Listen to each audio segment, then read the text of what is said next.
additive in the design studio. So first of all, the design process and the design studio. So the design studio is in charge of how the vehicle looks inside and outside. So they do that first, almost always with 2D sketches. So we'll have our designers sketch designs, and that could be 30 or 40 designs for one vehicle or for one interior. And those will get pared down to choose the best ones or the ones we are most interested in to convert those to 3D data.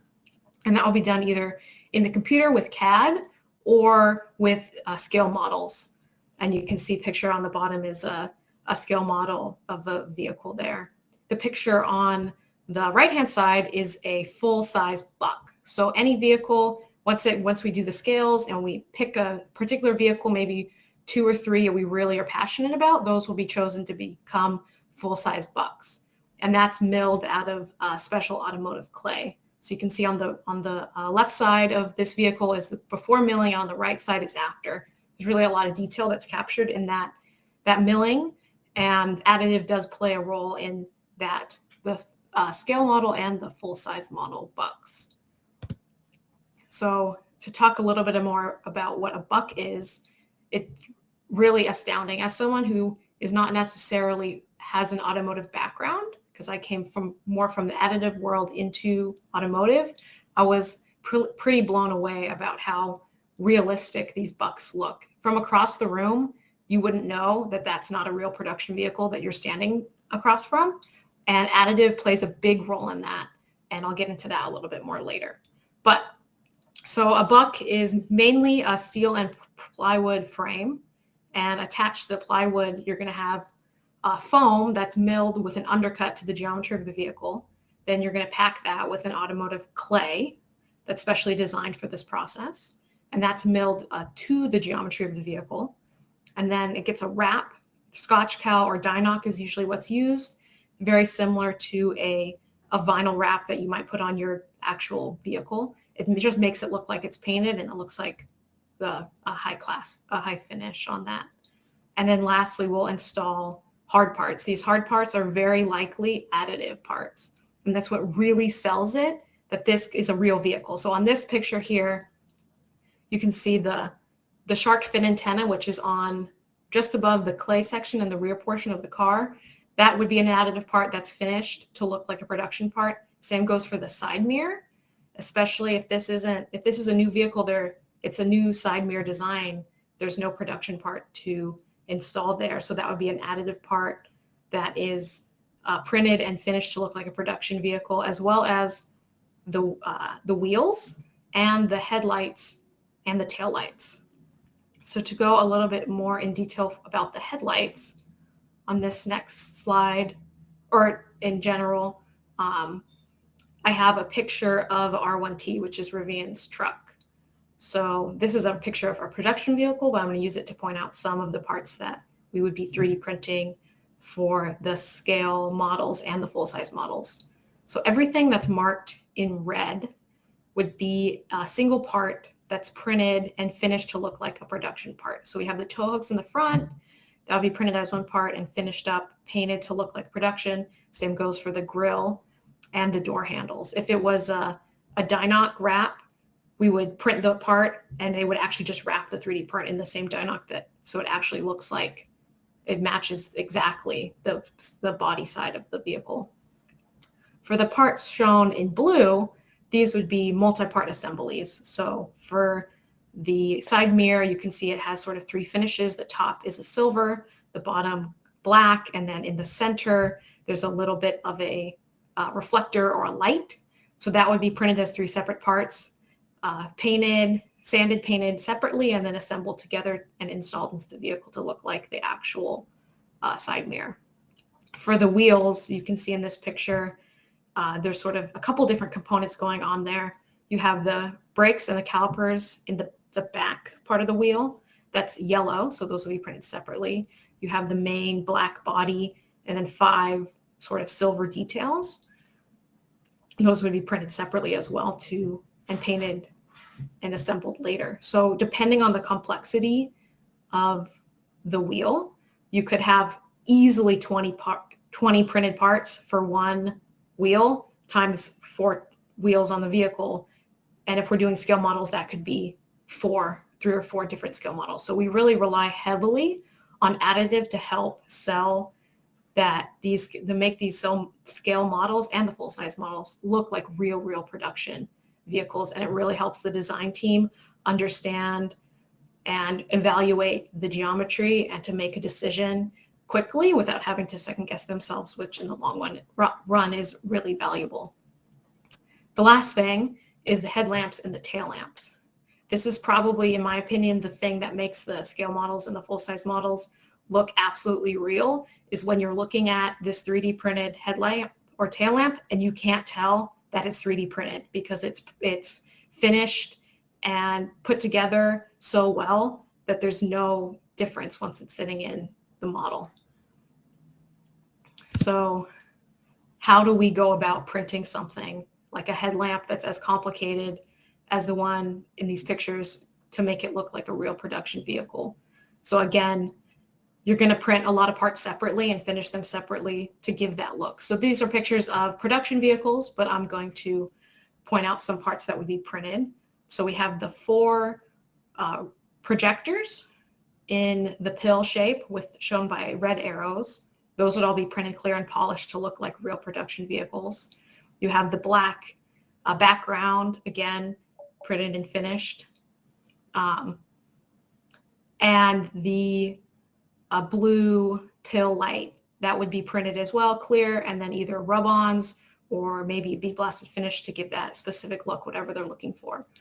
So that's 6 parts right there, not including the black carrier that would hold everything together and a lens that would go across the front. So that's 8 parts just in the pill that would be printed, as well as each lamp segment, the light bars would have 3 parts. So that's the carrier, an inner lens, and an outer lens minimum. So for a scale model, just for a set of headlamps and tail lamps, it's like 34 about parts that get printed and finished. So again, relying heavily on additive so we can get these parts quickly, and they actually finish them up really well, and they look like production parts. And if we're doing, again, 3 or 4 scale models, that could be 100 parts just for lamps. When we go into the full size models, it's a lot of the same parts with a little bit extra detail. So the badging, for example, on a scale model might be a rub-on or a 2D graphic. But for the full size, the badging, for example, and the picture on the bottom left, on the B pillar, that would be 3D printed. And the badging that says Rivian on the driver's door would be 3D printed as well. As the company is producing more vehicles, these parts, the badges, are something that we might be able to get our hands on in the design studio. But as a new automotive company, everything is going to production right now. And a lot of production parts we love to have, we just can't get our hands on them because there's none to be had. So that's where additive really comes in and kind of saves the day on that one, because we can get parts that look exactly like they should, but we don't have to take them out of the production line. So another use of additive is for a CMF buck. So CMF is part of the design studio, and that stands for color, materials, and finishes. And this is the department that decides how the vehicle is going to look color-wise. So they're concerned about textures and paint and finishes, and if we're metallizing something, what hue does it have, and all that sort of important stuff that can really affect the look and the feel of the vehicle. I swear, you go in that room with the CMF team and you give them 2 samples of black and they'll tell you exactly the difference. And I'm just looking at it like, oh, okay, we have 2 blacks. So they're really good at what they do in that room. So something we might do a CMF buck for would be a door panel. So on the upper right corner, we have a picture of the R1T. This is a production vehicle again. Door panel with a green armrest and a silver bezel and a silver door handle and a wood detail behind the armrest. So for a CMF buck, we might mill that door panel out of foam, And then all the parts I just mentioned, the armrests and the wood bezel and the silver bezels, I would be printing those, and they would be installed into the model and finished to look like whatever they're trying to mock up. So it might be, 3 or 4 different finishes on each part, and they would be deciding what sort of trim levels they want to go to. Maybe we're doing a refresh on a vehicle and they want to put some new colors in, or it's a completely new vehicle with new parts and they want to just get an idea of what they want to go with color-wise. That's a great use of additive because it's really quick. And I can be printing those parts that are interchangeable while the milling is taking place. And that really gives us a lot of working in parallel. That's really advantageous for us time-wise. Same goes for the center console on the left side picture. The armrest, the silver bezel, the wood trim detail could all be printed and finished to look like the real deal, and then installed so that they can make a decision color-wise and finish-wise what they want to go with. We'll even send parts out that are printed to get metallized and get that metallic finish that's projection level finish.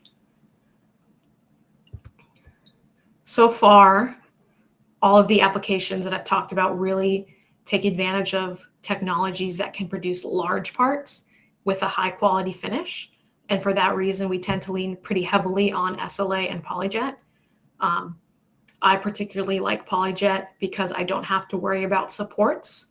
And a lot of the parts are just sitting in a model or sitting on a table, and I don't necessarily need extremely strong materials or anything particular for the material properties. I just need it to be rigid and to hold up over time. I also can print a large steering wheel in black for a quick demonstration with my clear parts that are going to be polished and installed in the scale models at the same time, which is really great for me because that gives me a lot of ways to make sure everything gets done on time. So another great use of additive is for the interior bucks. So an interior buck, the same way an exterior, a full-size buck is a model of the outside of the vehicle in clay. An interior buck will be a model of the inside of the vehicle, either in clay or in foam. So this is sort of a picture of what one could look like. Interior buck will feature like a full instrument panel, full interior geometry on the driver and the passenger side doors, the center console, steering wheel, and maybe even seats, depending on what they're doing with that particular interior buck. This is a really great example of how subtractive and additive manufacturing shine together. So on the left side, you'll see interior buck with a foam milled instrument panel on the white, and another component, the orange grab handle on the side. So a grab handle is something that's particularly, I don't want to say difficult, but time consuming to mill just because it has the undercuts. And so it really makes a lot of sense for us to have the mill do the large body IP that needs a lot of detail and is very large, and then to cut that handle off, that grab handle off, and print that separately. Because the 3D printer doesn't care what the geometry is. It doesn't have any, I'm not adding time because there's an undercut like a subtractive manufacturing piece of equipment would. And then we'll marry those two parts together in the end. And so we can, and since they are produced in parallel, we're saving time there as well. And then on the right-hand side, you can see that would inform a design choice. This is the left picture is not a Rivian, and the right picture is, but to show us, how we want that to look in the end. So here's another picture of an interior buck. This one is clay instead of foam. So this would also be milled. But one of the huge advantages of milling in clay is that it gives our design modelers the opportunity to change it on the fly without having to go back to the computer or go back to the mill. So, and part of that, in this picture, you can also see they have some additive hard parts. So these are parts that usually aren't going to change in geometry, or maybe would be very tedious for the mill to mill, and they'd have to, if they were making large changes, they'd have to make those changes around those parts. So it just makes sense to have those be removable. So like the vents, the screen, maybe even the steering wheel, the cup holders. Those parts would all be additive, finished or not, depending on the level of the buck that they're trying to show. And if we're making large sweeping changes to the geometry of this IP, especially in the beginning, all those parts can be taken out. We can let the modelers do what they do best and change that up. And then we can just install those parts back in to the buck once it's done. And that's a really quick and easy way to maintain the geometry of those hard parts and have them ready for evaluation when it's time for that evaluation. One of the other great uses of additive in the design studio is just tabletop models. So nothing too fancy here, but a lot of times, especially with a vehicle where you're going to be, we're designing something that it's going to be touched, it's going to be used, it's going to be in the hand. We want to be able to evaluate it in that same way. So for a steering wheel, for example, I can print 3 or 4 different steering wheel sections in one go on a PolyJet machine and have those ready for evaluation, possibly even the next day. And that will help them really design to choose a path and to make a good informed decision in the beginning so that we don't have to go back and change things later if it's not good. Another example of that is a grab handle, same thing. You want to be able to evaluate it in the hand, and additive really shines there because you can print multiple copies, usually without, depending on the technology, but usually without a huge time increase. And that just gives our designers a great opportunity to really feel what they're doing outside of the computer. The last use is for parts that the end user might not even be able to see. So something that we do a lot of in parallel with the bucks, which is a very physical way to evaluate the geometry, is we'll do evaluations in a VR space.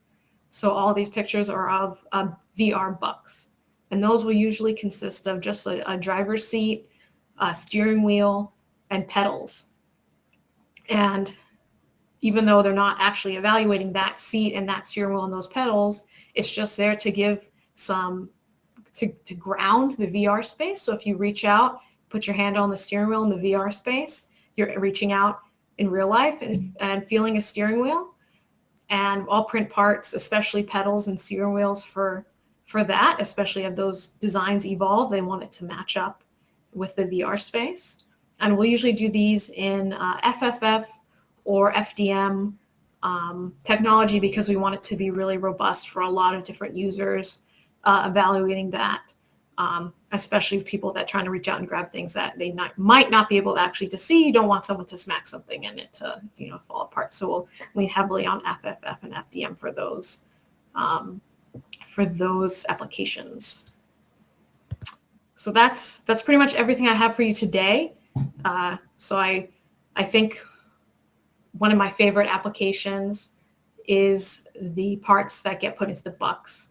And I know that we covered a few other applications. And so I think that's all I have. So I'm going to jump into the questions. I'm going to close this down. So feel free to put any questions there. Let's see, stop sharing. Here we go. Hey, all right. So if there's any questions, you can just throw them in. What AM techniques are used in printing these parts? Most of the parts that I showed would be PolyJet. And that's just one of the machines that we have in-house. And it does a really great job of doing high quality parts that are large. And then I can print multiple different materials at once, which is really a huge time savings, especially when we're under a deadline. Any plans for metal printing? In the design studio, we don't have so much need for metal. A lot of the parts that have metal finishes get done as a post-process secondary operation. And so I would love to work with a metal machine. I think that'd be really cool, especially in end-use production parts. But for the design studio, we're mostly just evaluating geometries. It's not really quite in the cards quite yet for us. Ooh, okay. let's see. Stephanie, I think you have time for one more question. It looks like there's 2 more left. Do you want to pick one and Sure. wrap up? What are the challenges of getting engineers to management to buy into AM, or is it easy peasy? I always say that you just got to show them the numbers. So if we're outsourcing additive at a large quantity, let's say we don't have a SLS machine at Rivian quite yet. If I wanted to justify that, I would just find departments and say, you know, how much do you spend outsourcing SLS? Does that justify having machine in-house? And a lot of times, especially as you go higher up the chain, I feel like the numbers will speak for themselves.